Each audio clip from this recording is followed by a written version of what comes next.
what was the other word that you used, Stan? They're campaign or award streamers. Streamers, thank you. And that's interesting because I usually, as you know, uh, when the people ask you, what is your interest in flags? Uh, I always said it's a very, there is no a short answer for that short question because in my case, the interest, and in many of you as well, is quite wide. And as you know, I gave a talk once about flags and medals, focusing mainly in the ribbons of the medals, and also the last one on flags on and presidential sash. And when I saw Stan's presentation on the streamers, I sent him a couple of samples of the way that the streamers and or cravats in this case are used in Argentina. And so we decided to make this kind of a short presentation together. But Stan did all the work since I'm quite clumsy with this medium. If you want to show the next one, Stan. Certainly. Ooh. Okay, this is a sample of an exhibit of international flags. This is actually from the last presidential meeting that we had in Buenos Aires in 2019, organized by CIDEC, which is also a FIAF member organization. Since the protocol of Argentina for the indoor flags require a cravat, as you can see on the far left of your uh, screen, the protocol indicate that the flags of other countries to be in the same level of presentation, not to be look like lesser flag. They also add, even if the country doesn't have one, they add a cravat regardless. So that's part of the procedure. By the way, here in the United States exists something similar with the fringes. I see many times in the news when a foreign dignitary comes to the White House and the flag of that person or that country is displayed next to the flag of the United States. The flag of the visitor country also has a fringe, even if the flag doesn't, in that country, doesn't use a fringe. And I even seen when when presidents of Argentina have come to the White House, I have seen in one occasion the flag of Argentina with a silver fringe and one with a golden fringe. Nevertheless, this is the way that when you put all the flags look like. Would you mind to put the next one? Certainly. Can you see it now? Okay, and here you see that the same thing, it permeated or how they say, cataract, toward cascaded towards the provincial flags. And as you can see in this display, all the provincial flags with their cravat. And that was interesting because the provincial government has to improvise what kind of cravat they're going to use and to match pretty much the cravat with the colors of the flag, of the elements of the flag. And now this costume, which I'm going to move to the next one, came basically probably from the military use from Spain and from France and maybe some other countries as well. Here, this is a slide. You can see the flag bearer of the regimental mountain grenadiers called San Martin, which was founded by General Jose de San Martin in 1812, and campaigned with him throughout Argentina, Chile, Peru, Ecuador, and even Upper Peru, which is today Bolivia. And you can see on the cravat of this display the different patches of the different battles and some medals at the bottom of the campaigns that this historic regiment had. I checked with Francisco Gregoric, who was in the previous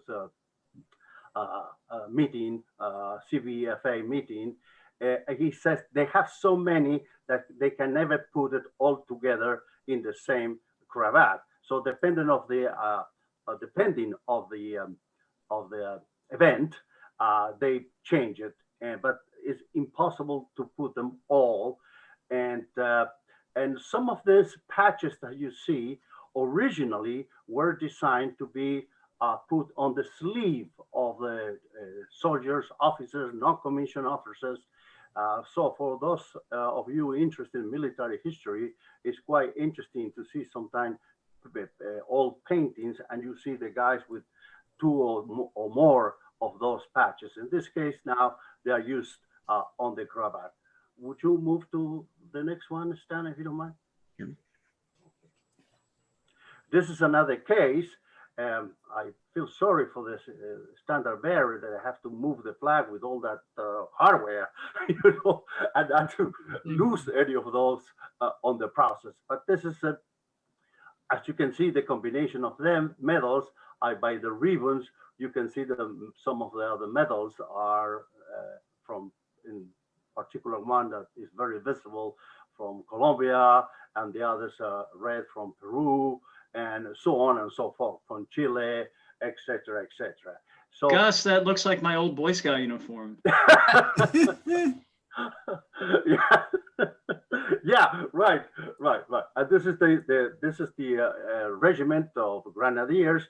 You can see next to the standard bearer, you can see another flag, which you only can see the coat of arms, and that's the flag of the Andes, of course, which was the flag of the regiment during the campaign of 1817, when they went from my hometown, from Mendoza, across the Andes to Chile. And that's pretty much it. If you want to show the next one, and then you have any comments, welcome to answer the questions. Oh, one more. This is a series of the patches.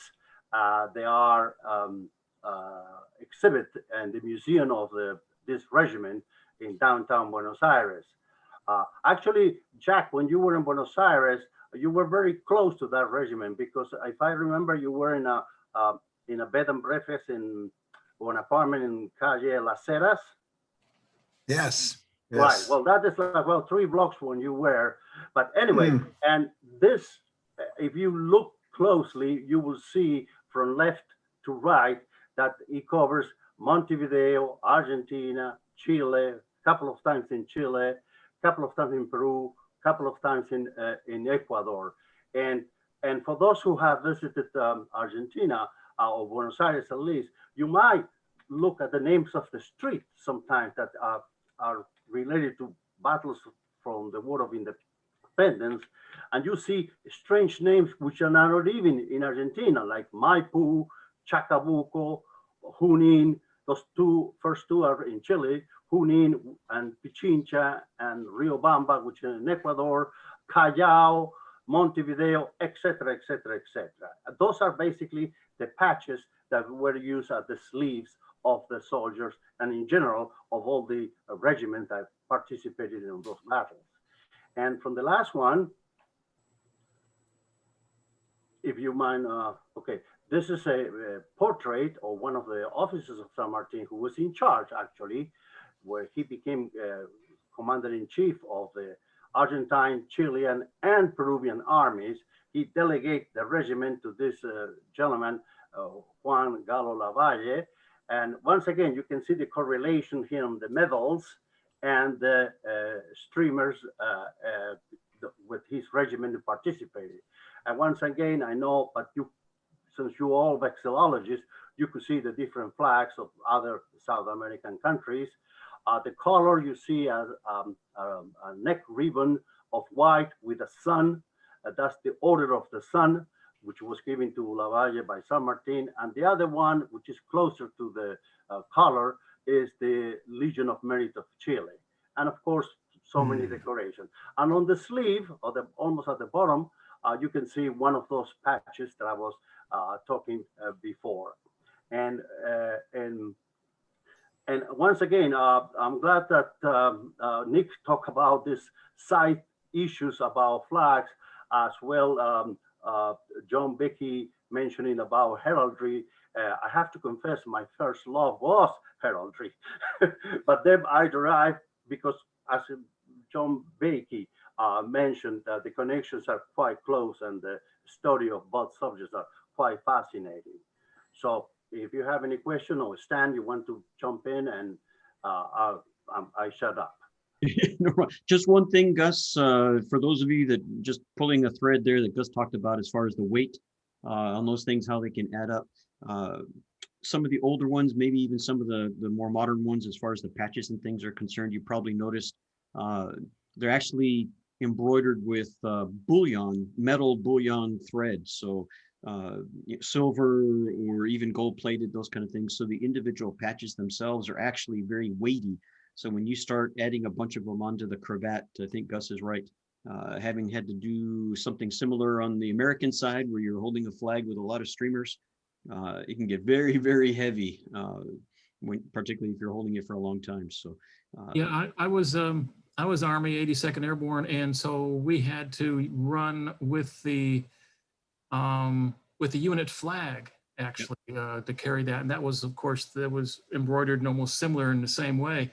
Until I came up with a much lighter version, I actually created a unit flag I designed and painted and put together, and they were so grateful to be able to